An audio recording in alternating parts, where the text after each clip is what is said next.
Oh, is that going to ding every time? Okay. That'll help us keep an eye on the group. The sound effect. All right. We're a little bit late tonight, guys, but you ready to get going? Yeah. Tuesday, January 17th, 2016. Oh, 2017. Yes. Boy, I did it again. I think that means I'm getting old. 2017, the filter number 110. We've got a great show tonight. Willy Woo is in the house. Willy Woo!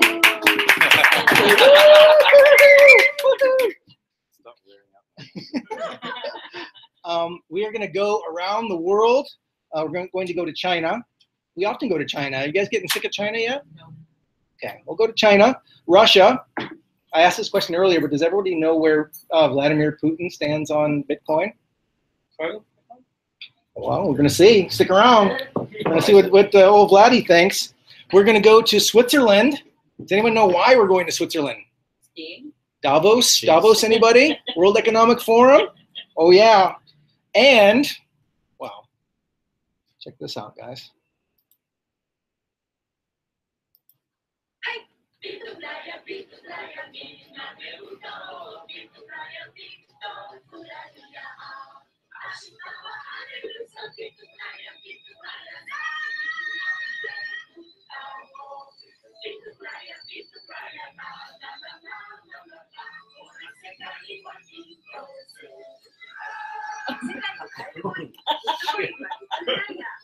Oh, yes. We're going to go to Japan. Bitflyer. All right. Japan has discovered Bitcoin. We're going to check it out. We've also got, like we do every time, hello, welcome, come on in. We've got the war on cash. It wouldn't be a filter without a talk about the war on cash. And we're also going to talk Tour de Mestre. Did you see this thing, Will? Tour de Mestre published something. Is Bitcoin gold or is Bitcoin more like cash? We're going to talk about that. All right, let's kick things off, guys. Let me just share my screen with the folks at home. They're no longer going to see my mug. They're going to see what we see up on the Well, they didn't screen. see that adorable video. I'll put a link in the notes. There you go. Okay. Let's see. And, all right, the filter number 110. Let's kick things off, guys. All right, after the show tonight, we're going to go to the Onion Collective. It's within walking distance, and there's 10% off. Fish tacos, I think, is the order of the day. Fish Taco Tuesday. Fish Taco Tuesday. Yeah. 20,000. All right. 20,000 for 2 tacos. Awesome. If you pay in Bitcoin, you get 10% off. Yeah, you can get that for Bitcoin. You can get fish tacos for Bitcoin. Wow, that's amazing. It's like a miracle. That's Hoot's best deal, man. All right, we are going to be there. We'll head there directly afterward. And if you want to, you can go for a swim. And this is where the slide area is. Everybody brought their bathing suit, right? All right, we congregated at bitcoinsinbali.org. Guys, we just had, well, this is where you find out information about what we have going on. And there's a little tab here called classes. And we just had a Bitcoin class this last Saturday. We had about, I think there were 10 people in the class. 10 new Bitcoin recruits contributing to our little Bitcoin economy we have in Ubud here. Here's our graph of the Bitcoin economy. Thanks to Will. Will put this together. This is a real-time graph of the large Bitcoin economy. I use large loosely there. It's a loose term. Our large Bitcoin economy. And can anybody pick the day where we had Bitcoin 101? Can you guys see that on the graph? Yes. What? Look at this. Look at that. We had a bunch of people use the ATM for the first time, and then we went to Bali, Bohemia. So what does green and orange mean? The lighter color is the Bitcoin ATM, which is out here in the lobby at Ubud, and these are point of sale transactions at local Bitcoin businesses. So this is the ATM, and this is the restaurants. And we went to Bali, Bohemia, where our brand new Bitcoin people got attacked by a monkey. We had some monkey excitement. I threw a pillow, and another person had to threaten the monkey with a slingshot, and nobody was injured. Nobody was injured. And I think they were after our Bitcoin. I don't think they were interested in the food. They were after our cryptocurrency situation. All right. Did everybody check out our YouTube channel? Between last week and this week, we did a little in-depth dive on Willy's volatility graph. Did everyone check that out, or did anyone see that? Yes, no, yeah? Yeah, it was a little experiment. Will came over and we just kind of set things up last minute and talked about one of his graphs, kind of dove in deep, because when we're here together, we don't always get to go into much detail. We took a half an hour and talked about one graph, his volatility graph. If you haven't seen that, check it out. It's on our YouTube channel. You can see the YouTube channel is called The Filter Live. And if you want to learn about stuff like that, just hit the subscribe button. I also created a little video about our sick Bitcoin machine, which went up on the YouTube channel. Yes. So that's our YouTube channel. This is me and Mr. Woo having a little conversation. I'm mad because Will's hogging all the microphone time. But anyway, you can see the whole thing on the YouTube channel. All right, guys, let's talk about price. Can you guys see this price has gone up since about 3 o'clock today? Because word got out that we're going to have this meeting here tonight, and there's always a little bit of an effect on the global marketplace price when we get together here at Hubud. It's a bullish, when we get together and talk about things. So check the chart. Check the chart. It's true. It's one of those things where that old maxim, correlation is causation. Isn't that how it goes? Correlation is causation. And Yeah. that spike is huge. Yes. Yes, indeed. Okay, we've got $889.07. 22 cents. That is over just shy of 12 million IDR per Bitcoin. And let's take a look at the Bitcoin time machine. PR's not doing very well. Check it out here, guys. What happened here? We were over $900, and then we had the Niagara Falls here. Anybody know? See, here's that latest jump here when they found out we were getting together today. But here is where the price went down, under $800. Who got in right here? Who bought at 760? Come on, I'm not going to check it. Oh, you did? All right. Nice. Some of us Drink were trying. fish tacos on you tonight. So you get an even bigger discount, because when you buy your fish tacos tonight, you get to spend them at the $8.89 price when you bought them at 7. So you get even more than 10% off tonight. Holy smokes! Anybody know why the price went down? China? Gary. China. Canada. What about China? What happened in China? At the point they were doing something. It's always China's fault. I thought we were into blaming Russia these days. Didn't we talk about this last week? No, because this happened. This happened since we got together. And this is you and I might have talked about it on Wednesday. But in any case, China had a visit from the People's Bank of China, which is a little, knock knock knock. How you guys doing? I think, and they're. Sounds like they're suspending, what is it, margin trading or yeah, margin trading, or trading on leverage? And they didn't like the zero fees. Ah, very interesting. 0 fees. Whoa. Yeah, because these zero trading fees. So low volume just is crazy. Will is going to blow that thing wide open, that whole zero trading fees thing. Stay tuned to his website, because it's a scandal. It's manipulation. It's scams. China. I thought everything was on the up and up in China, but I guess not, huh? Scams. All right. Oh, the other thing I wanted to talk about is sometimes we talk about other things besides Bitcoin, and we're going to talk about this in just a minute. But I just wanted to show you Bitcoin in relationship to all these other cryptocurrencies. There's a lot of talk out there about, competitors to Bitcoin, and I, often get asked, and I even got asked during the Bitcoin 101 class, what about these other coins, and what about blockchain instead of Bitcoin? And these are, what you see here is the top 10 altcoins, and you can compare them to Bitcoin on several different measures, right? But the biggest measure is, check this out, market capitalization, $13 billion. The next one down is $800 million. So the second place is orders of magnitude smaller when it comes to market capitalization. And I also wanted to just take a look at this Litecoin, because we're going to talk about Bitcoin difficulty in a second. And Litecoin, I'm just going to show you another comparison between Bitcoin and Litecoin. Litecoin is still worth almost $200 million, and it's been around for a long time. It's got a working blockchain, but it's interesting to remark about where these other coins sit vis-a-vis Bitcoin, because they are nowhere near Bitcoin on many measures. All right, moving right along here, guys. Remember last week we talked about Bitcoin difficulty, right? And this is the Bitcoin clock. Every 2 weeks, the difficulty adjusts, right? And this minute hand on the Bitcoin clock, when it hits midnight, then the difficulty adjusts, which means this is the difficulty of the problem that everybody who's participating in the Bitcoin network has to solve in order to find a new block.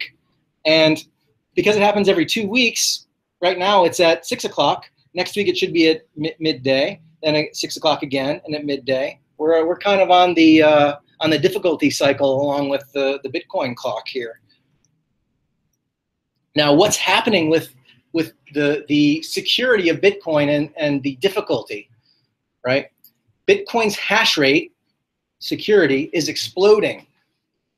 Estimate an increase of 13.5% increase in this adjustment.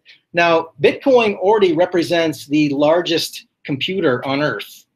The largest computer on Earth that's has a single application is Bitcoin, and it's many times larger than the largest supercomputer on the planet.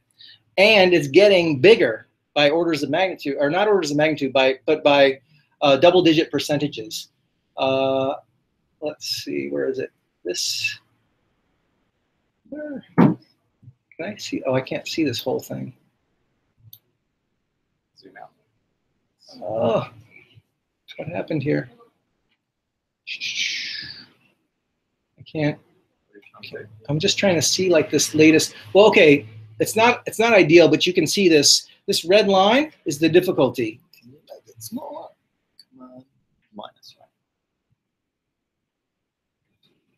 I don't know why this is changing. Weird. Right, worse.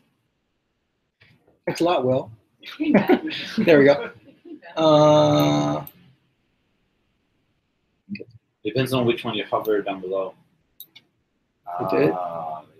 So you can zoom out. You 2 just months. change your hover. All right, so let's see if we can make heads or tails of this. Okay, so here, this red line, this is a 2-week period, right?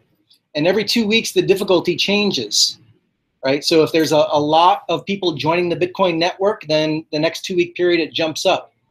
And another 2-week period, you can see it was kind of not as high as before, but it still goes up. And check out what's happening since the last. What's the green line? The green line is.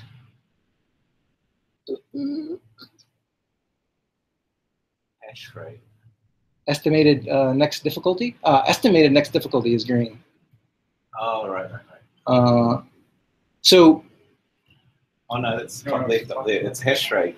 Oh, over hash rate. The red is the difficulty. Green is hash rate. Over 2 weeks. Okay. And it's over 1 week. Okay. So what's interesting is there are lots and lots of people getting into this Bitcoin game, right? And the more computers that join this network, the more secure Bitcoin is, the more expensive it would be to set your computer resources loose to try and hack Bitcoin. So again, this is another measure by which Bitcoin just blows away the competition. Here's a number value of the difficulty. I don't even know what that is. It's exahashes or something like that. But I just wanted to compare and contrast. Take a look. Keep your eye on this number right here. And compared to Litecoin, Oh boy. there's Litecoin. And so it's, in terms of security, there's just no comparison between one other coin that's in the top 10 and Bitcoin. But it's overkill. They're You different don't need hashes. nearly that much to protect against double spending. It's different hashes. Script versus SHA-256. So does that mean they don't need as How much? many compare is a different amount? Yeah, like if it's different hashing algorithm, it's So what it's like Z. What Zcash hash is at like something super low because you use a CPU. So does that mean that it's, I mean, you can't really compare apples to apples? Like it's not, Well, you can from a if you, security if you standpoint? work out the electricity, Best because thing to actually know it's, would, you know, it's not the hashes, it's the electricity burnt Yeah, to yeah. create the hashes that provide the security. okay. So it's just the cost of the electricity because if someone were to attack the network, you'd have to talk about the cost of the electricity to attack it? Yeah. Okay. And Daniel, you were talking about like there's just, it's overkill. It protects against double spending, and you don't need nearly as much to do that because the block reward is much higher than the required transaction fees would have to be to provide enough incentive to protect against double spending. So what does that say about the logical decision to get into the Bitcoin mining game? Does that mean that miners are expecting the value of Bitcoin to go up? Because why would they provide? Because presumably, if they thought the Bitcoin price was going to remain level, then they wouldn't add extra hashing power. Or maybe it's just hardware development. Yeah. No, it could be because they're getting more money now from the blocks because the fees are going up. So you think it's because of the fees? The Yeah. fees going up. So it's getting more lucrative. More miners are getting on it because it's more lucrative because the fees are going up. The thing is, because now, the thing is, you need the reward to be lower for the price to go up. Because when the reward drops, the miners are not so eager to sell, or they don't want to make a loss. So it's the reward dropping that increases the price. So because the fees are going up, the reward is going up, that's going to drive the price down, in my opinion. Yeah. Which for anyone who's holding Bitcoin is the worst case scenario because you've got high fees and low value of Bitcoin, which is like two things you don't want. So you think that the price will go down because? Okay, you heard it here first, guys. I think it's going to go up. He thinks it's going to go down. So you know, I mean, I'd rather not say that because that's not in my interest to say that. Well, let's take a look at this. Miners hoard more than you. Check this. This is miners' revenue, and this is before the halving, right? Basically, the Bitcoin inflation rate was cut in half right around this time. So you can see this is where the miners' revenue went down, and here, this area right in here is when the Bitcoin fees have been going up, and it's looking like we're right at where we were before the halving. Is that dollars or? It's in US dollars. Yeah. Dollars, right. So the US dollar value per Bitcoin has to go up in order to sustain this, but it looks like if miners are incurring their costs in US dollars, then they're just fine now. Can we see that graph with the vertical axis being Bitcoin? I don't know how to produce That's that. a different graph. Go back to the charts. Go back to That would charts. then be independent And of the then market. there's a Bitcoin. Uh-oh. Bitcoin. Let me find it, guys. Go down to the miner section. Mining information, right? Stuff. Mining revenue, but that's in US dollars, right? No, there's one.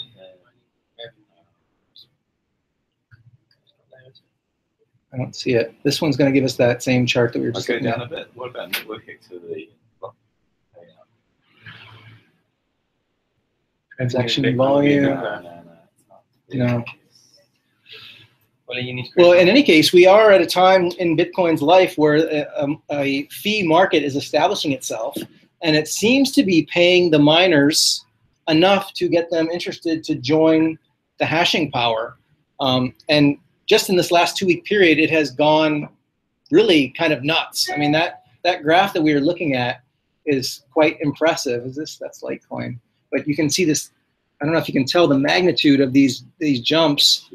It's way over the present difficulty, which means more mining power is being applied to Bitcoin.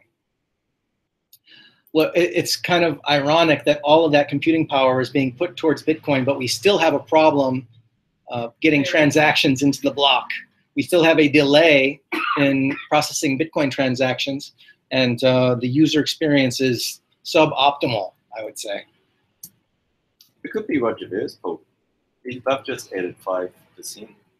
Yeah, Roger Ver is subsidizing his mining pool. Are you guys aware of this? Everybody know who Roger Ver is? He's a very early Bitcoin investor, has invested in lots of the early stage Bitcoin companies. And he has been on the side of creating larger blocks in order to solve Bitcoin's throughput problem. basically Bitcoin right now is a victim of its own success. It's right at maximum throughput. If we look here, every single one of these blocks is, let's see, totally full. This one's a little bit smaller than normal, but for the most part, these blocks are just jam-packed. So does it have the potential to become a manipulated market again? We're getting out of fiat and we're getting out of a manipulated system. Well, does this have the potential with people buying up big and then they can charge their own commissions and away we go again? There's one aspect that can't be manipulated, and that is the supply. The supply of Bitcoin, at least today, cannot be manipulated. The price can be pushed around. And there's only ever, I don't know, 3 or 4 or 5% of Bitcoins that are on the market at any given time. And so, you know, someone feasibly could show up and push the price around just by buying and selling Bitcoins. But it's different from other markets because there isn't a paper market yet for Bitcoin. There's not Bitcoin derivatives for the most part that push the price around. So people have to use real Bitcoin in order to manipulate the price. And they can't manipulate the supply, which is a step in the right direction for humanity, really. All right, this throughput problem, we've been talking about it for months and months. One of the suggested solutions is this segregated witness, and we've only got about 20-something% of the miners supporting segregated witness. Another is Bitcoin Unlimited, which wants to raise the block size or give miners a way to signal if they would accept bigger blocks. And we're at a bit of a stalemate here in terms of solving the Bitcoin throughput problem. So as a consequence, Bitcoin transactions can be a little bit expensive. They can cost $1 or $2 sometimes, depending on the complexity of the transaction itself. All right, Mr. Woo. Wow, that was quick. You ready to take it over? Any questions on what we were talking about before? Well, one question: why would the miners vote for any of those, given that it's going to reduce? It's not going to help them, is it? Because the bigger the blocks, the more storage they need. You know, there's higher costs for them. It And they should make less money too. They'll make less money because the fees go down. I mean, I don't. Well, Why would a miner choose to? But unlimited is not small blocks or big blocks. They get to control the block size, which is probably the worst of all the options. well, Do you understand how unlimited works? Vaguely. So you can signal to the network what your preferred block size is, It's a and gamble, isn't it? Whether someone builds on it or not. yeah, exactly. So everyone's like got a max and a preferred, and so if you're picking up Poker. if you pick up building on a block that's like different from the rest, you fork. So the network's continually forking, and it's hoping Yeah, but that's emergently debatable. it'll jump. That is everyone will jump. debatable. What do you mean? that's debate. Well, the Bitcoin blockchain's forking all the time. Like everyone's always trying to decide what block to build on, and Bitcoin Unlimited gives the miners a way to signal which block size they would support. And There that's is completely something in the different. algorithm that if they realise that they're on a losing fork for a certain number of blocks, then they will revise their Right, vote. and this in order to happens get every back. day. This is always happening. If you can get Pass it around. I think there's some in the corner. Okay. if you get a fork that's not like 99% 1%, if it's say 3366, right? Say if you're these guys signaling to go bigger, and a third go that way and 2/3 don't, you might get a fork that will continue and it'll splinter like Ethereum Classic. Well, I mean, but that's not what it's supposed to do by design. I mean, they're Well, they're introducing- hoping not, but it's never been Yeah. tested on a No, well, live it's right. network. I mean, True. if they're It's adamant emergent. they Right. want, they See, we're want it- debating it, so we But- don't know. Well, but also we don't know what will happen when segregated witness comes along. Really, I mean, we're there's no way to test it until they actually do it because you're working on a system That's untrue. global. It's being tested right now online. Yeah, but I mean, look at the difference There's between less Litecoin and unknowns. Bitcoin. There are like I mean, SegWit's, you know, That's like you know what completely you're getting. Yeah, it's compared to not the an other- emergent system, right? welcome to the Bitcoin block size debate, guys. This is what's happening on a global scale. It is vitriolic. It is, and honestly, like the solutions at hand don't know what's going to happen. So there's a bit of a deadlock. Can miners vote for both SegWit and the 8 Megan? Can they? Can Yeah, they yeah. do one vote? Or Yeah, can no, they do they could coexist. They're not mutually exclusive. Sure. No, but I mean, neither of them are even close to being implemented. So it's Well, actually, if you look at that graph, the SegWit needs 95%, whereas the unlimited only needs what percentage is it? So in a way, what's the signal? In a way, it's not a fair comparison looking at percentages because the threshold needed for it to activate is different. So you could argue that if unlimited, for example, only needs 50% and SegWit needs 95%. well, in that sense, there could be a fork because right, because if they're saying that the miners are going to build on unlimited blocks when it gets to, let's say, 35%, and the others don't go along, then there will be a fork. If they've got the reason they choose such a high threshold is because they don't want people to go rogue and build on another chain. Well, you also need a higher threshold if it's a soft fork compared to a hard fork. So SegWit is a soft fork, whereas unlimited is a hard fork. So because it's a soft fork for SegWit, you need a really high threshold. Oh, okay. Because the damage of having a soft fork at a low threshold is much bigger than a hard fork. Okay. Well, in any case, the Bitcoin is a victim of its own success. The blocks are totally jammed. We can only get about 2 or 3 transactions per second. Compared to Visa or MasterCard, there's like 10,000 transactions per second. So it's not adequate to be a global payment mechanism, a digital cash for the world until we solve these problems. So it's definitely something to be aware of. Do you see that they've done a release of Lightning Network without SegWit? Oh, really? I didn't know that. They have a release of Lightning? It's in I think alpha or beta, but someone's already tested a few transactions on it. Huh. It's more centralized because we don't have SegWit. Like automated routing doesn't work.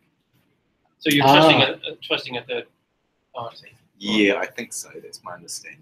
Well, then we're right back where we Same started as from. mybitcoin.com. Yeah, you need the routing. Well, Bitcache is going to be like that too. Yeah. It's like I think in Kim.com. some exchanges, so we'll probably just have off-chain centralized solutions if this is down. Yeah. Well, I mean, something's going to happen. You should definitely come on Tuesday nights, guys, because who knows what'll happen. It's never a dull moment in Bitcoin. All right, Will. It's time for Will to take it away. Take it away, Will. Go, Gary. Go. Is it number of the week? Yeah, kind of. Are we in the matrix? Are we stuck in the matrix? To peer into the numbers to try and figure out the true Chinese volume. So I've been racking my head for the last week. Really tired, actually. And just sort of wrote it up about half an hour ago. So we'll go on to the next one. So we can scroll down. I worked out a way. See, right now, it's 98% of global volume lies in the Chinese exchanges, right? And so I did a bit of research, and it turned out that the Chinese exchanges wasn't always 0 fees. It started off with 0.3% fees, and then there was a war. Scroll up a bit. On the 24th of September 2013, BTC China instigated 0 fees. Okay, and that started an arms race. And is that right here? Is that your? And yeah, so you can see the fat line is when they charge fees, and then late 2013, BTC China went to 0 fees, and then the competitors went to 0 fees, and you can see the immediate jump in volumes. This is volumes, a ratio of Chinese volume versus the rest of the world. You can scroll. Yeah. What's going on here? Is this the regression line, and this is Chinese diversion? You could see China was growing as on a pretty steady growth. This is log growth, so it's a steady works out 4% per week increment of market share. 4% growth per week? Per week, yeah. So it was growing pretty fast. But then when it hit 0 fees, it did a 6x jump over a matter of a month. And so, it did a step change. So you can scroll. Like, the thing is, it's interesting because you can see that it was on a steady state, exponential, predictable curve. So I used that. And if you scroll up a bit, this is what I did. Scroll a bit more to the next picture. There is one market in China that has never faked its volumes. And do you guys know what that is? Is it BTC China? No, it's local Bitcoins. Ah. It's Bitcoins traded on the streets through a decentralized website to find buyers and sellers. And so the blue line, the middle blue line is the exchange volume on local Bitcoins for the rest of the world, excluding China. And the green line is the reported exchange volume for the rest of the world, excluding China. And you can see they kind of correlate pretty well after sort of 2014. Before that, sort of mid-2012 was when local Bitcoin started. You can see it's still doing that growth ramp up. But 2014 onwards, the two track quite nicely. These two. Yeah, so I extrapolated I filtered out the Chinese volumes, which is the bottom line, and you can see it's tracking again. A lot of wiggles. Actually, there's a light blue line which you can't see on the projector, but it's a bit spasmodic until about mid 2014, where the two track quite nicely. So we can use the on the street volumes to give us indication of real interest in the Chinese market by Chinese citizens. And so the difference between the two, how a local, the two bottom ones, like the bottom blue and the middle blue. The middle blue is kind of like world volumes, and the bottom one is one country pulled out of it. And how that tracks with the world one is just, pretty much the delta is dependent on each country's local conditions. So anyway, I used that. So if you scroll to the next graph, I'll show you how it comes together. So you might need to do a bit of a +1 on that one. You get the can we just click on it and look at figures? No, I didn't link it. Okay. So that's good enough. So you can see that little dotted bit where I'm extrapolating, because it's like a pretty steady state growth. This guy? Yeah. And then at a certain point when local Bitcoins gets mature, you can see the dotted purple line. I'm just scaling that to match where it should be based on the dotted extrapolation.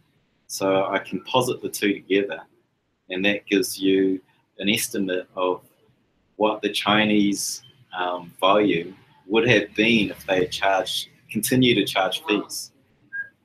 And that's a percentage relative to the green line, which is 100%. The green line is non-Chinese volume, global volume where they're actually charging fees.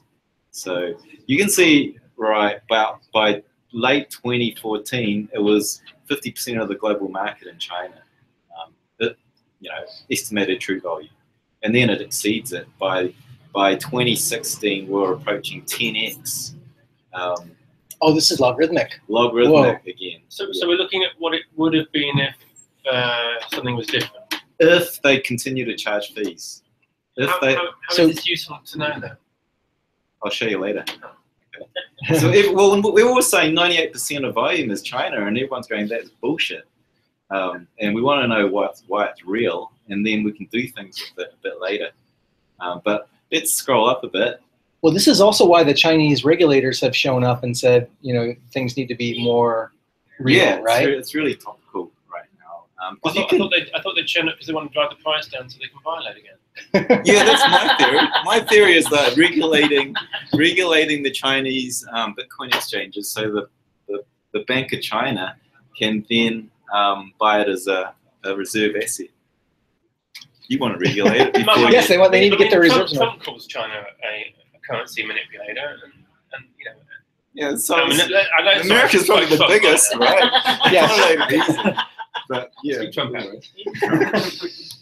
So yes, they're buying the dip like crazy right now in China because they're building up their Bitcoin reserves so that when the global financial system has a re-rack, they have some real tangible assets under the hood.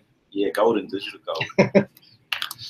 Okay, so let me see if because I'm not sure I follow. This is the regression line if there hadn't been zero fees.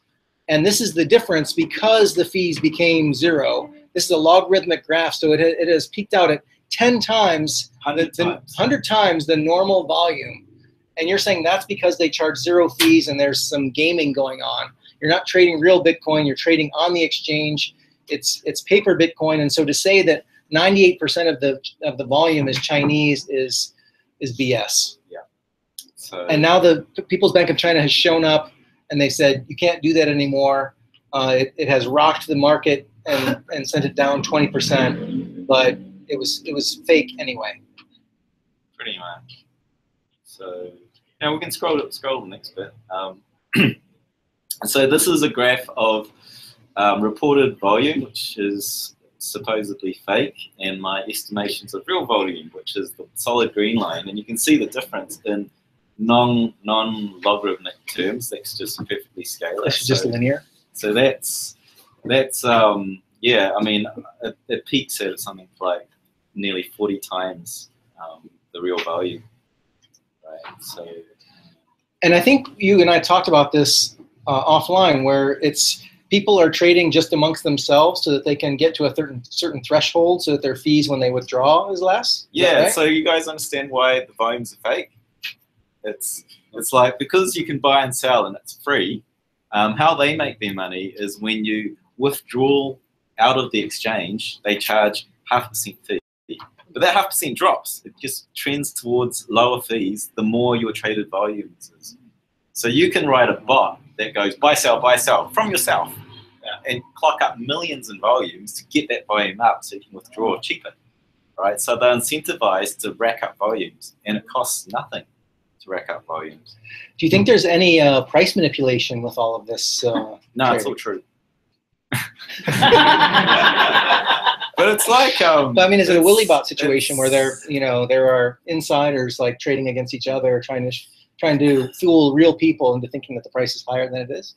Well, Chinese volumes have become quite authoritative, because if you're a trader, you always look at volumes, because the volumes signal how real the price movements are. And so if you've got, like 50 or 40 times more volume being traded at a particular price in China, it tends to give traders a lot of confidence of these Chinese price moves. But they're fake. So getting a good handle on the real volume helps us not get led astray. And you didn't have to go to China. You just looked at local Bitcoins to divine the fakeness. I looked into the numbers matrix and tried to look for patterns. This is the best thing I could come up Does Chinese Bitcoin volume qualify as fake news? Yeah. Maybe. So let's go to the next one, and let's have a look at. Remember these nice S adoption curves we see with new markets? Technology. Early pioneers, early adopter, sort of early mainstream, and then the laggards. And this is like the Chinese market as it grows as a percentage of global market share. And see that, so they're now with the purple line, which is what with the estimated volumes. Yeah, you can see that they're actually now topped out around 85% of world volume, and it's been steady for a year. And that kind of S is exactly what we want to see if the numbers are right. The dotted one is the reported volume, which goes right up to 98%. Something wrong with that one. So this is the fake volume, and this is the real volume. The real estimate. And what's healthy about this S here? Why do we like an S shape? Because it's we see that the pattern in all adoption curves. Yeah. All adoption. That's a healthy, real adoption curve. That's healthy. Yeah. So so then your next graph is the same data, just portrayed another way. This is fake versus divided by true. And so you can see it's peaking at 39 times volume. It's over-reporting by 39 times. Wow. And it will peak higher when there's more volatility in the market. There's more profit for traders to start trading. So you'll see that was peaking over the late 2016 months over where the price went shit. So now that the PBOC is involved, is this going to come back down? You can see it already is. Yeah. Yeah. So are we going to be able to validate your analysis here once we see real volumes out of China? Yeah, well, we should. Except we're seeing fake zero volumes coming out of UK now. Zero fees coming out of the UK. Yeah, which will create Right. fake volumes. We'll go watch that. I haven't read the article, but anyway. So to answer, is there any more graphs? I don't think I have any more. To answer Edmund's comment, what good is this information? Go to the next tab, I guess. Next tab. Next tab. This. Right. So what did I do here? So I took the two volumes, the reported, the light green, the reported fake volume, and the estimated true volume, and I chucked it onto a graph. It's like as a percentage. I divided it by the volumes we're seeing on the blockchain. So this is this represents the percentage of global exchange volume compared to the blockchain, which is, you know, if I send you money, it's going to hit the blockchain. Right. That's a real. That's real. That's buy and hold volumes. If I buy an exchange and I withdraw it, that's real hold value. That's real holders, buyers, and keeping it. If I buy off on an OTC market, that's over the counter. Over the counter. So like that's person to person. That's like I've got $10 million of Bitcoin to buy. I'm not going to do it through the exchanges because the exchanges are going to go apeshit. So I'm going to go to a broker and they're going to match me with a seller who's wanting to sell 10 mil, and I'm going to do it off chain, off the exchanges, but it will be on the blockchain. So I'm looking at, this is a ratio of what the exchanges are reporting versus what the blockchain is doing. And you can see that there's a growth. There's a, like, the line is growing, it's going upwards. And wait, so which line? This line? Both of them are going upwards, right? Right. And that means that exchanges are catching up, and in the case of the light green, which is the fake volume, exceeding the volumes we're seeing on the global blockchain. And what that means is speculator interest is increasing. We're seeing more people, more in the big markets, fish, or more gamblers, traders, trading the volatility of Bitcoin, not holding it. So the ratio of traders, speculators to holders is increasing over time. So more people speculating? Yeah, yeah. And if you follow the light green, it's like huge, right? Because that's the Chinese fake volume. But if you take the estimated true volumes, you see a much linear growth over time. But there's a divergence that happened mid last year. Where? Right. See the here? Yeah. 2015, August? 2016, or 2017 now. So 2016, next one, next year. See the drop, see the divergence, see the blue line. This divergence. Yes, we're seeing, whoa, the amount of volume traded on the exchanges as compared to what's being done on the blockchain is dropping drastically. China's doing the opposite, right? They're doing their fake stuff. Like, this is over the fourth quarter rise in price. Right. And what I'm saying is high net worth individuals are doing a shit pile of over-the-counter trades. They're buying Bitcoin hidden to the markets and holding it. Because it's showing up on the blockchain, but not on the exchanges. Yeah, Right. yeah. And because we've got a true volume readout, we can see that. Well, why do people care about what the exchanges report then? Why don't you just care about what's on the blockchain? Like, doesn't it seem like the exchanges are obviously incorrect? The volumes are not real? Well, they kind of are real. just not Chinese ones. Okay. And so it's quite useful to know what's happening on the exchanges because, well, the exchanges set the market price. You know, OTC markets will go off the exchange price because the exchanges are doing price discovery constantly. So the volumes start to confirm the price. Once you get high volumes confirming the price, you know that's solid. And then the OTC markets will follow that price. So it's important. Yeah, but yeah, that's just one case where you can use the true numbers and pick up something that's showing substantial potential substantial holdings of some big players accumulating. So it could indicate the price might be in for a rise. Yeah, because all of that, if there were some big fish buying on the exchanges, that would first push the price north. But because they're doing it over the counter, then that price change might not be represented, but could be represented later in overall interest and speculative volume in Bitcoin itself. It represents people trying to get into the market. It impacts the demand and supply flow. So if someone's just bought a pile of coins off the exchanges, it should you've reduced the supply that's possible to sell in the future. Yeah. So yeah, you could see, like, say the People's Bank of China suddenly decides to hold Bitcoin as a reserve asset. The markets won't price that in because it's over the counter. They won't know about it, but there will be fewer for sale later. So yeah, so it'll So you eventually. could use it later to manipulate the market, right? Manipulate the prices. Could do, You yeah. got a whole. I mean, that's how they control the commodities market. Right, but there's a lot of paper commodities. Right.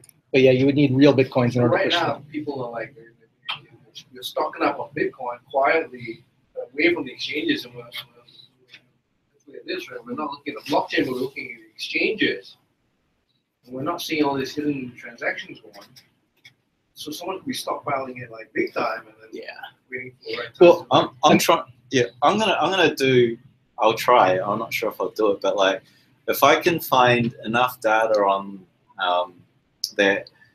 that's like, if all I need is 1 or 2 exchanges that report their withdrawals and deposits. Right.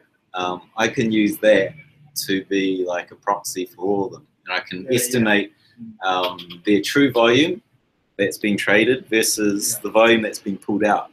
If I can get that number, and now I've got the true number of exchanges globally, then there should be the difference between the blockchain and the exchanges will give you the OTC trade. Right. And then we can see that. Once you did, And you could use that very clearly to estimate what the price might do in the future.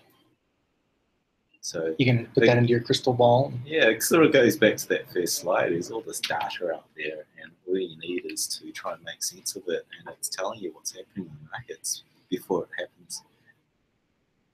We need an insider in the People's Bank of China. That's what we need. Imagine if you work for the People's Bank of China and you know they're going to go visit all the exchanges the next day, and the price is going to go down by 20%. You know, that'd be useful information, right? Manipulation. Insider trading. Inside trading. It's not illegal yet. On the All right. So is this? Let's just bottom line this. Will, are you pumping Bitcoin yet again? Yeah. Huh? So, Yeah. Okay. yeah. Bitcoin maximalist Willy Woo, guys. Thanks for that. That was good. Thanks, man. All right, moving right along, guys. Let's see what else we got here. Speaking of China, China's Bitcoin exchanges quietly made policy updates overnight. We've been talking about this a little bit. China's major Bitcoin exchanges halted or otherwise updated their lending-based Bitcoin trading services. This means that you can't borrow money in order to trade Bitcoin, right? Bobby Lee, CEO of BTC China, acknowledged that changes to the exchange's service were being made in response to interactions with the People's Bank of China and the country, that's the country's central bank, though he stopped short of saying that the service had been terminated or disabled. Basically what it means is BTC China will suspend loan and borrowing services from the 12th of January, 2017. the press release says. So that's right around the time when the price went down, right? So the PBOC knocked on their door, said you can't do this kind of thing, and the price changed. And according to Willy's graph, we can already see a convergence of the fake trades versus the real trades because the leverage is going away. But they're still going to be trading on zero fees. Is there? I didn't see any news that said they were clamping down on zero fees. Did you, Will? Yeah, I saw some Twitter thing that was posted that they didn't. It said that they didn't like the zero fees. There's something about over the counter. Over the counter trader Zhao Dong likewise hinted at how this development could come to shape the Bitcoin markets, portraying it as a double-edged sword for the industry. The good side of margin trading is provided additional liquidity to the market. The bad side is it is easy for investors to lose money. It's actually long-term good, right? Because you want the Chinese exchanges to be regulated, and you want less volatility. And what we're seeing with this change is the volatility dropping. So this is a healthy market development, in your opinion? Over the long term, we're seeing it turbulent right now, but once so BTFD? BT what? Buy the dip? Buy the dip, yeah. All right. If you got any you heard it from Will. Will.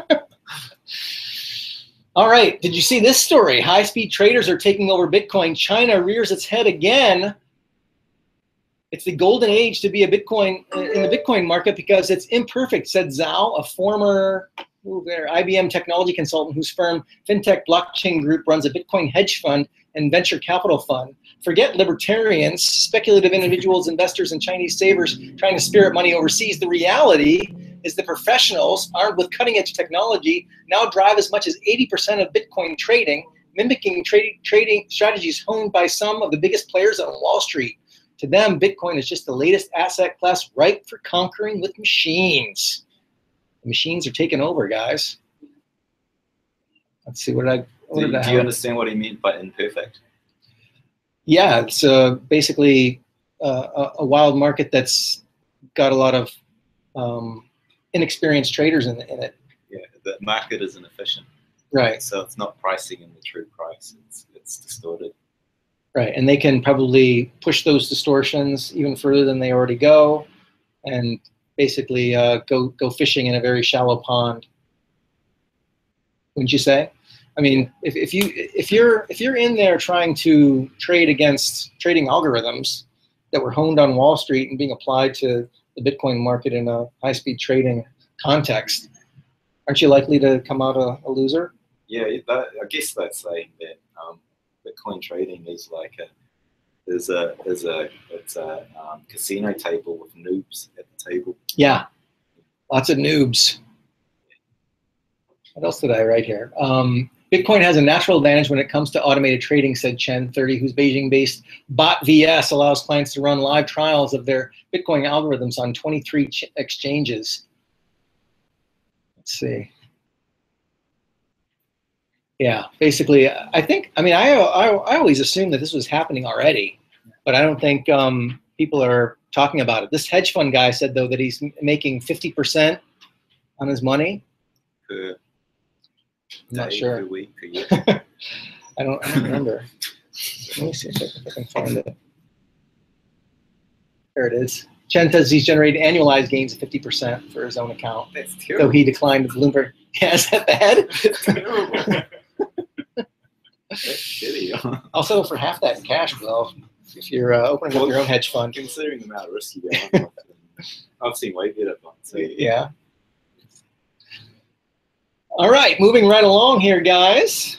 Let's go to Davos. Davos 2017. Have you guys heard about the World Economic Forum when all the world's finance bigwigs head to Davos to ski and look at this headline, though. The Wall Street Journal, have we reached the end of the era of monetary policy activism? That is the theme at Davos. Anybody care to decipher that? Well, you and I, Will, talked about currency wars, and there are countries, the nation state all around the world is, they're not shooting at each other yet, but they are manipulating their own currency and setting their own monetary policy to give themselves an advantage. Right now, Trump is just about to declare China a currency manipulator, meaning that they are making the yuan lower or less valuable so that their exports look more attractive, right? So if you have a factory in the States that makes air conditioners and a factory in China that makes air conditioners, they can actually make their Chinese air conditioners artificially less expensive by manipulating the currency. And these are the trade wars that go on, and this is why Trump has talked about wanting to do bilateral agreements, right? Meaning an agreement between the United States and China, so that he can, bap them on the head if he perceives that they're doing this kind of thing, creating a poor trade circumstance for the United States. Well, for the United States producers, it's good for the consumers. So right. This whole thing is the big producers in the countries. They are cooperating with the governments to give advantages to them at the expense of the population and at the expense of producers in other countries. Yes, yes, indeed. Yeah, and essentially it creates distortions in the market, and these monetary policy advocates are trying to make things happen domestically, and then they've got a role to play in the international market, and the whole thing is really breaking down, right? In the United States, we've had 0% interest rates since 2008, and we've quadrupled the money supply. They're also printing money in Europe, and they're using negative interest rates in Japan. So these are all monetary and fiscal policy decisions. And what's interesting to me is that the Wall Street Journal would say that Davos is talking about the end of the efficacy of central bank policy. What does that mean? That means that, it could be quite disastrous, actually, because if at some point in time the market decides that they can't depend on central banks, then the market will have to figure out what the real value of everything is. If you remember 2008, at a certain point in time, nobody knew how much their house was worth, right? Because everything started to fall apart, and everything's intertwined and intermeshed in this, vast web of agreements. And when you don't know if a portfolio of mortgages, for example, are worth a certain amount, then if you ever use that for collateral, then all kinds of other investments start to fall apart, and there's a whole web of things, or a house of cards, if you will, that can come down. And right now, people believe they're central banks, right? If the central bank says we're going to print money, they think that's a good thing. That's going to make stocks go up, and that's going to produce some real economic activity. But if they print money and there's not a corresponding boost to the real economy, and people start to think, well, maybe the central bank has lost control, we could have a very violent course correction that really could be bad news. The market is Mother Nature. Mother Nature has her way, and the era of Keynesian market manipulation could be drawing to a close, and there could be could be a new sheriff in town. Isn't that just because quantitative easing didn't work? Well, there's quantitative easing and the interest rate policy. And both of those have produced the longest and the weakest recovery that the United States, I think, has ever seen. We've been trying to recover since 2008. And the only policy mechanisms that central banks have at their disposal is interest rates and money printing. And they've kind of blown their wad, so to speak. Forgive the phrase, but I mean they have no more ammo in the chamber. If we were to have a recession right now, interest rates are already at zero. They've already quadrupled the money supply. Is the market going to lose confidence in the central bank's ability to fix the situation? Hopefully, because that's the cure. Exactly. And the problem is the money printing that came before. Right. And that created the boom. Right. Which was artificial and led to many investments. Yes. And that's why we talk about it when we get together on Tuesday nights, because it hasn't happened yet, but anybody can observe what's going on, and we should all act accordingly. I've already taken steps based on this information, and if everybody were to make the same decision that I made, then there would be a correction. So, the sooner it comes, the less ugly it's going to be. this is also why we get together on Tuesday nights, because the more you have a little bit of Bitcoin, a little bit of gold, maybe some farmland, you know, a house that's paid for, you're going to be in great shape. And if, you know, those people who are just get hit by a train are going to be worse off.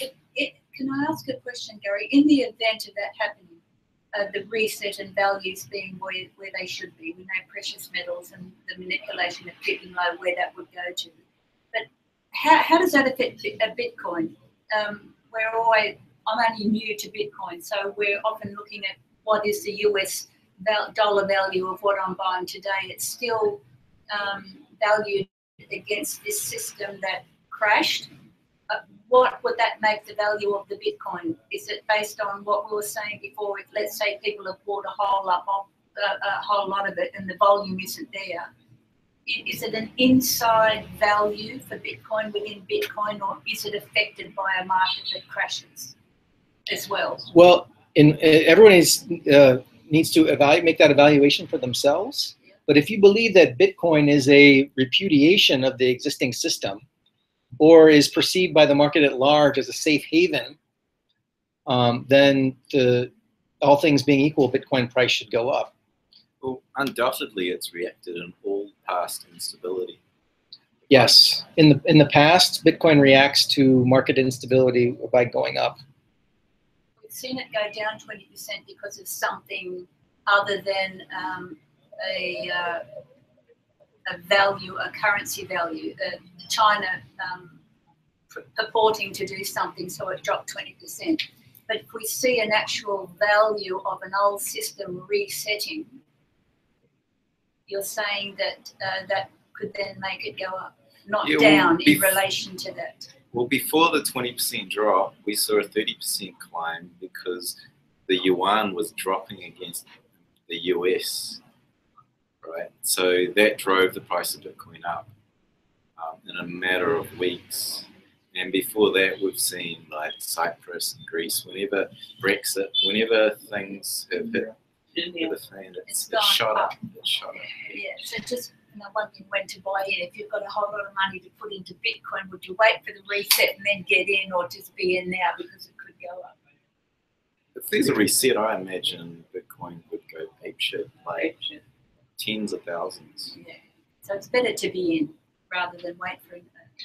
Well, but a little bit will go a long way. If there's this kind of collapse, then even if you only have 1 or 2% of your portfolio in Bitcoin, that at the other side of it, it might be 40 or 50% of your portfolio, right? And don't forget that Bitcoin there's always a potential, catastrophic technical failure that drives it to zero at a moment's notice. Right. So you should never have more than you can afford to lose. Still high risk. Yes. Yeah, but if it doesn't have a technical failure and these eventualities come to be, then the price, all things being equal, the price should go up. It's not based on the US dollar. It's basically what I'm looking at. Bitcoin's not based on the US dollar. It has to be compared against something else. Yeah, but it's in opposition to the dollar and other places. It's competition. It'll be priced against any other currency, but it won't be based on it. We're used to pricing everything in terms of U.S. dollars. Yes, so but it drops. Where does this go?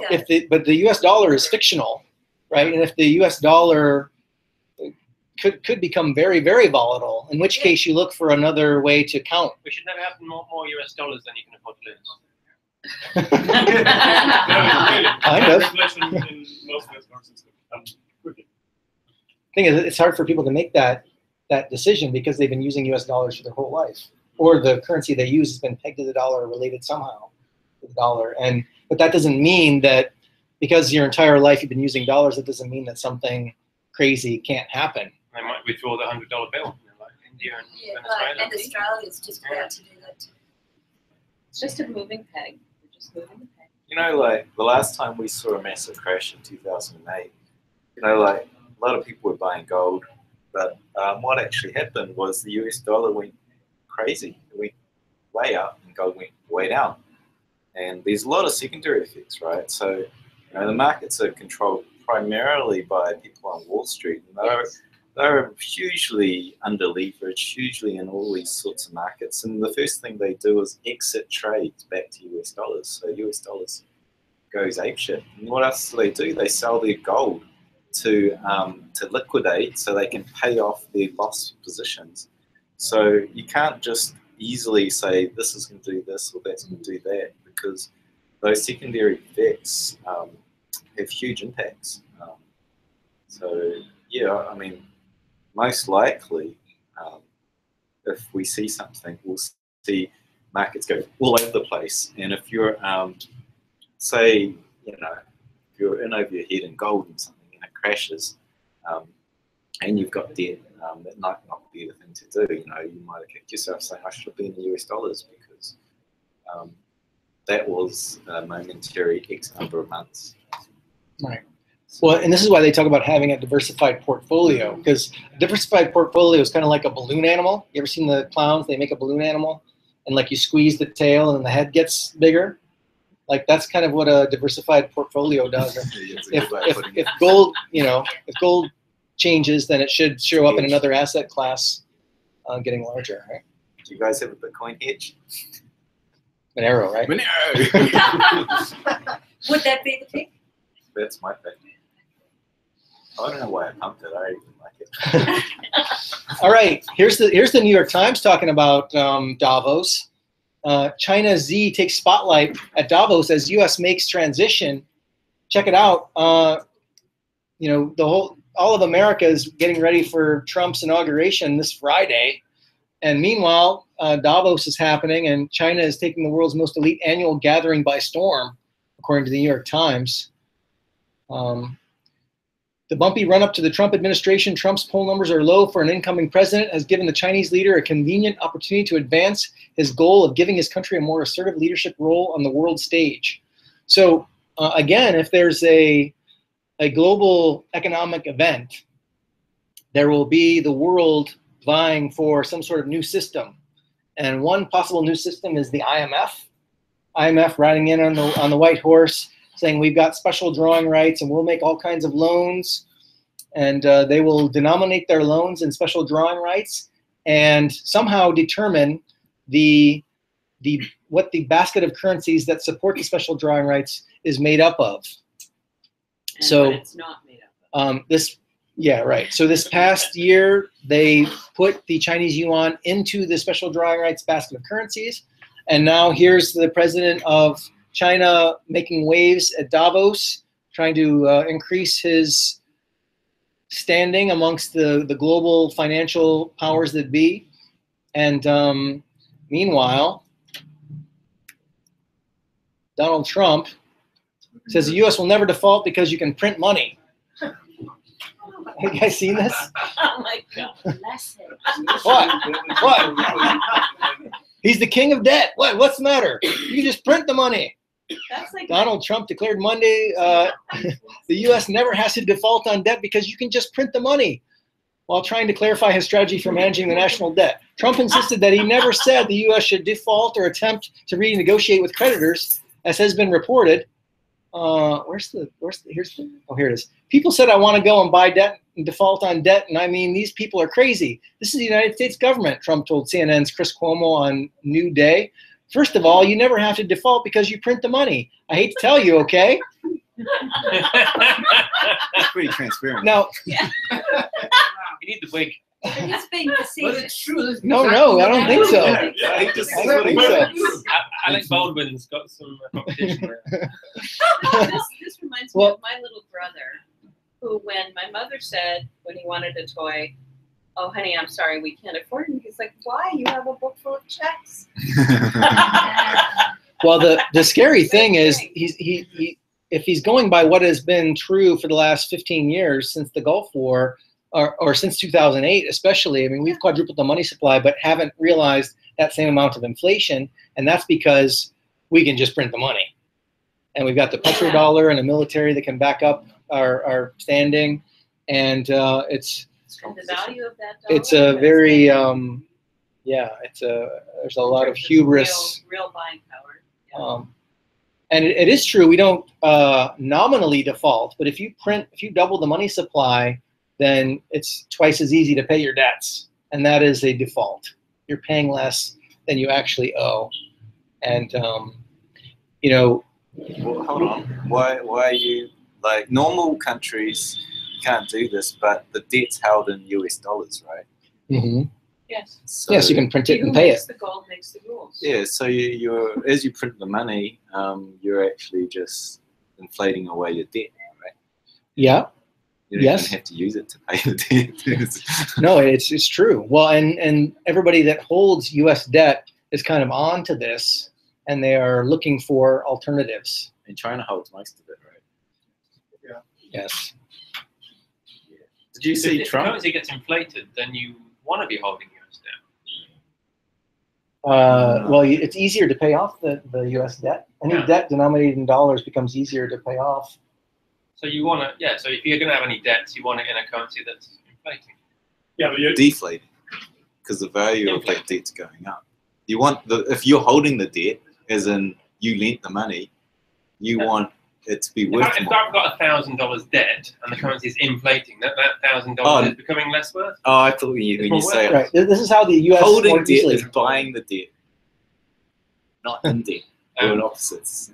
I'm saying the same thing, but If you have a house, a home loan for $1 million, and all of a sudden they double the money supply, then presumably it's twice as easy for you to pay off that debt in dollars. But if you're earning another currency, then it's a lot harder. And this is what happened in 1997, the Asian contagion, where the Thai baht was not able to maintain its peg for the US dollar, and then there was a domino effect in all the Asian countries. And if you had your debt denominated in the wrong currency, you just went out of business, right? Because you could no longer earn enough dollars to service the debt. That happened all the time in Eastern Europe in mid 2000s as well, when they saw that the Swiss franc had interest rates of 1%, and their Hungary was 10%. So they said, "Oh, great! I'll just get a Swiss franc loan," and then that went well until the currency exploded. Right? Yeah. So it looks you're cheaper debt, but suddenly you can't afford the currency risk. Yes, and all these things are a function of monetary policy. You know, government fiat, government decisions, and they're manipulating a fictional thing, a thing that they can just type into a computer. There's no real world constraints, and there's imagine if you're the U.S. government, you've got $20 trillion in debt. You probably want to be inflating that value away to make it easier to pay that off. Can't do that forever, though. There's lots of examples. Well, that's why the headline at Davos is, have central banks lost their credibility? All right, what about Russia? Don't forget about my man Vladdy here. There's Vladdy. I can't read this. Let's see, I can read it here. Let's see. Olga Shrubspedatova, the deputy governor of the Bank of Russia, announced on January 12th that the central bank nor the government would prohibit the usage of bitcoins. Shrubspedatova emphasized the complexity and sophistication of Bitcoin and explained that the government should not impose a ban on Bitcoin until it fully understands both technical and economic aspects of the digital currency, and the entire Politburo has taken their bribes. Oh no, it doesn't say that. Oh, sorry, that was my little editorial comment. As an accounting unit, these coins, or whatever they're called, they can be used, and their adoption becomes wider and wider as some kind of unit in some account. Probably it's possible, said Putin. There you go. It's a ringing endorsement. Obviously, he's perfectly up to speed on what Bitcoin is and the ramifications of Bitcoin for Russia, and he says it's all good. Pro. Well, he's pro anything that the US is against, isn't it? So if they're pro GMO, then he's anti-GMO. Here's Russia's largest commercial bank. During his presentation at the Gidar Forum, Avon, this is the guy from the commercial bank, further emphasized the uselessness and impracticality in attempting to ban or exclude Bitcoin from the traditional realm of finance. If the movement cannot be stopped, we must lead. Excluding Bitcoin is useless. It is and will be. So I think that the central bank, and in general, from any regulator proactive stance, should try to understand what will happen. Private currency does not stop. Their use does not stop. How do you make sure that they do not weaken the ruble is an entirely separate issue, but the ban is totally useless. Oh, very interesting. Okay, so that's where Russia is coming from, and I think that's He's obviously holding some Bitcoin. he's doing. I like the meme where he's eating some popcorn. That's my favorite Putin meme. Okay, enough of Russia. How about Japan? We just watched that little video. Who speaks Japanese and could? Oh, really? Was it? Yeah. Was it? I assume it was possible because they were all shrugging their shoulders like, I don't know what.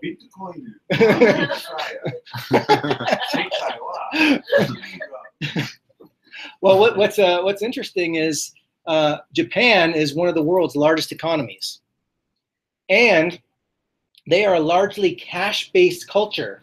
Are you guys aware of this? People buy automobiles with cash. If they show up at the car dealership with like suitcases full of cash, it's a very cash-centric culture in Japan, and they have now discovered Bitcoin, and Bitcoin trading Japan #1.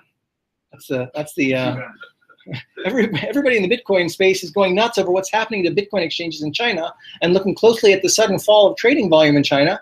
As you can see from the graph at bitcoinity.org, the decline of trading volume in China over the course of the last few days is mind-blowing. But what's happening in China? However, it seems to me few people are aware of what's happening in Japan. Now, especially, its ever-increasing Bitcoin trading volume and signs of wider Bitcoin adoption. In terms of trading volume, in fact, yen is already the second biggest currency after Chinese yuan, according to this bitcoinity.org site. According to the website, which most Japanese Bitcoiners use, the Bitcoin to yen trading volume in Japan has gone up approximately 5x in the past year, and now it sits around 120,000 to 150,000 Bitcoins per day. It's a lot. Indonesia, you're That's getting a lot. for your money. Anyway, did anyone have any idea that this was going on in Japan? No. All right. You heard it here first. I think this is really bullish. I think this is really great for Bitcoin, especially in a culture that's so cash-centric. Don't forget that Bitcoin's a digital currency, but it really is the closest thing to cash in the digital world because you can actually hang on to it. If you're actually holding your Bitcoin keys, it's like having cash in your pocket. Nobody else can use it. Nobody can freeze your funds. You can put it on a thumb drive and travel with it. This is the virtual version of cash. That's beautiful Bitcoin physical coins. With actual Bitcoins in them. That's right. And I think that someone in Japan was starting to do that. They shut the guys down in the States. Yes. There was a guy doing that in the United States. Just right now. Japan also. Yeah, I think I read something along those lines. I mean, that it would make sense because they're so cash-centric that they would want to have something physical. But yeah, a lot of people also don't realize that Bitcoin can take a physical form. You can print that key and then lock it inside of a coin, and the only way to get to the key is to destroy the coin, and therefore you take the coin out of circulation, use the key to actually send Bitcoins to your wallet. But in the meantime, you can look at the public address and you can see, yeah, there's half a Bitcoin associated with this thing, and it's been sitting there for the last 2 years, and they could actually print a date on the coin as well. So you can say, yeah, the key is probably in here, and if people believe, if the organization making these physical Bitcoins has a good reputation, then you could trade Bitcoins anonymously by using a physical item that has the key inside with a tamper evident But seal. your argument against U.S. policy is basically that it's a fiat currency, it's based on trust, so it's the same kind of thing, right? Who do you trust more, the guy producing Bitcoin coins in physical form or the U.S. government? Right. Yes. It's the same system, basically. Yeah, it is. It is. It would depend on the reputation of that that It's creator. all reputation. And you could create 10 coins and put the same public address on both. Everyone could log on and see, oh yeah, it's still there. And then That's right. You can break the seal and actually get Bitcoin. You can do that with right, and it would be evident to everybody else if there were a bunch of counterfeit coins, then they would know it at that moment. And at that moment, everybody would break theirs open, and then the company would go out of business. There's incentive to cheat. Definitely. I thought that about Mark Carney's, Mark Goss, probably, he'd never do that. He's obviously his reputation's important. There's a lot of drug dealers that would be after him, but I was wrong. All right. What else do we have here, guys? All right. Let's take just a minute here. This is the story. Customer data is a liability. And, you know, it seems like every week you're kind of logging in and finding out that Target got hacked or Sears got hacked. You know, our own U.S. government was hacked. You know, the Personnel Management Office of the United States government was hacked. And there's all this kind of, I don't know, there's all this customer data out there, and companies like Facebook and Google are using information about you to create advertisements to sell to you. And there ends up being a lot of customer data stored by companies. And there is a new movement afoot, and this is from American Banker, so it's not really a Bitcoin story, but it highlights this shapeshift model, which is an embodiment of this new kind of customer data storage, or lack thereof, where companies are choosing not to store any customer data at all. So they do not subject themselves to hacking, or if people do get hacked, you have to hack every single customer separately, as opposed to breaking into a centralized data store, right? And this is actually the architectural approach taken by Airbits. We use the Airbits wallet when we do Bitcoin 101, and they store customer data, but it's encrypted with the user's password. So if someone were to break into Airbits servers, they would need the password of every single user in order to get any kind of mass useful user data. So I just thought that this was a useful article to bring up the fact that this is happening. And it's something to think about. You know, we've been trained to depend on third-party apps to store our data. You know, you keep things on Google Docs, you keep things in Dropbox, you use the Apple iCloud, or the password keepers. Yeah, that's really a service. Although some of them take the same approach, where you've got your master password, they don't know it, and they encrypt all your other passwords with your master password. But I think it's a new way to design systems, and it's something that as a consumer you can look for, because you can bet if a service is free, they are using your data to sell it, to create advertising, to basically know more about you than you know about yourself. And I think that I think there will always be a segment of the consumer base that really doesn't care, or maybe they don't understand the trade-off they're making. But it is interesting to know that these other companies are taking a different approach. And you could be a more well-rounded and more informed consumer and make choices where these companies are not storing your data. It's big in the virtual private network field that, you know, you can see rundowns of who does and doesn't keep data and make your choice that way, which is very helpful. And a lot of them are that way. They're like, we keep no data. We will comply with law enforcement. There won't be anything when they get here. Right, but in that case, you have to take their word for it, right? Like a VPN, you have to take their word for it. Yeah. And I suppose like other companies could say they encrypt your data, but really send themselves your password somehow behind the scenes.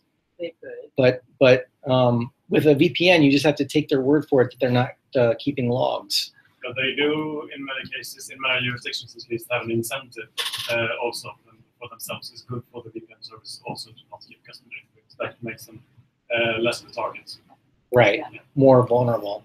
And I think in some jurisdictions, they're trying to force internet service providers and VPN providers to keep that data. Correct. And the war for that is on.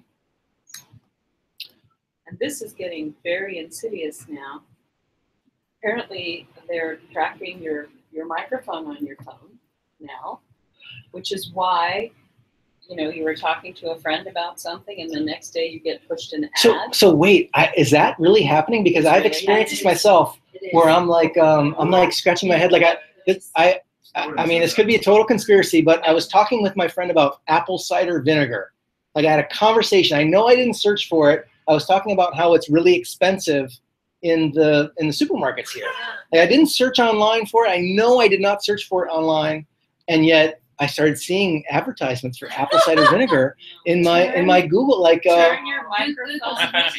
All of the apps that have a mic, they when you download the updates, the automatic default is for the microphone to be on. So you just got to go in and manually turn them on. Or it's the Mandela effect. So do you think this is actually happening? Because this is really like. Google has admitted it. I was asked about it a couple weeks ago. Yeah. I remember the Samsung TVs like had a disclaimer. There's a murder trial at the moment where they're actually the law enforcement authorities are actually trying to make sure they have access to all this stuff that's recorded. Yeah, the Amazon. What's that new Amazon thing? Yeah. They subpoenaed Amazon for this Amazon data. It's like a little. Google will have it. It'll be the law enforcement. What about all those sweet nothings I whispered to my girlfriend? Yeah, those two. Are they going to try and sell me things based on my conversations with my girlfriend? I don't know how I feel about that. Turn off your microphone. Well, how many microphones are in here right now? Like, I mean, and how many statements did I make tonight that might be offensive to some? You do broadcast. According to case law in the US, and I saw this. It was Julian Assange. What's his name? Applebaum. Basically, anything that you send on the internet, anything that's connected to the internet, you should not expect any privacy. You know, if you have an internet-enabled device, you should not expect to have any privacy. I mean, I know people say that, but do you think that's really what we as society should agree to? I mean, it's what the law. It's what the government and the NSA and all the people that are trying to push the law are sort of using as their argument. This is a, I don't know about the rest of the world, but this is something that in the United States, we made a decision a long time ago that we were not comfortable with just open search. You know, just searching everybody's house for drugs was not okay. It was an infringement on the freedom of a U.S. citizen. Even though you could catch many more drug dealers or you could find much more contraband, we thought it was more valuable, a better system for the entire citizenry to not give government the power to do this.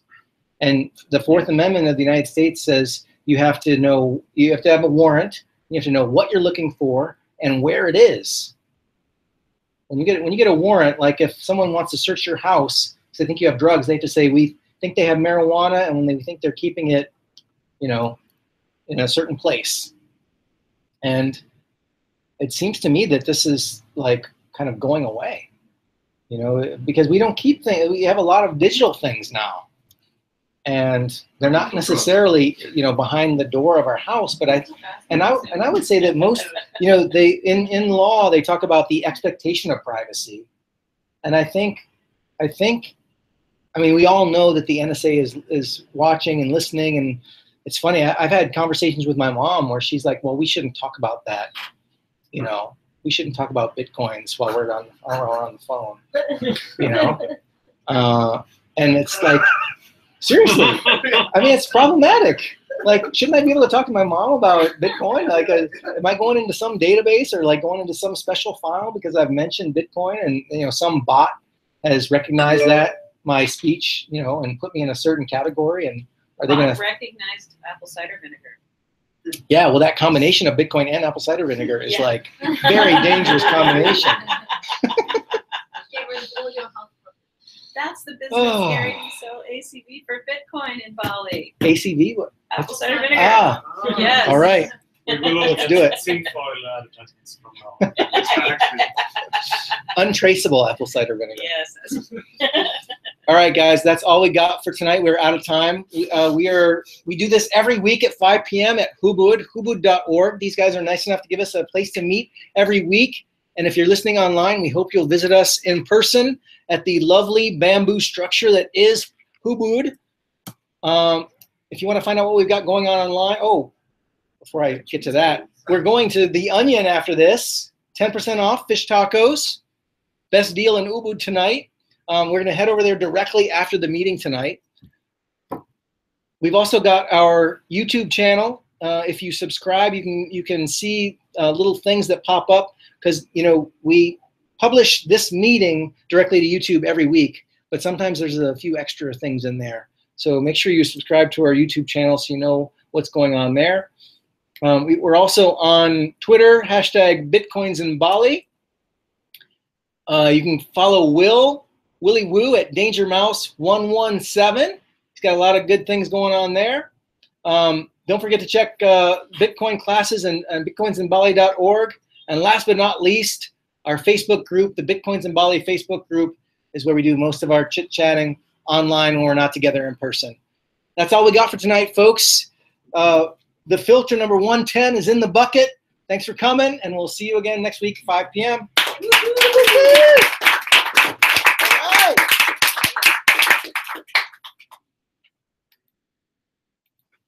So the apps can access your mic when they're in the background. I'm trying to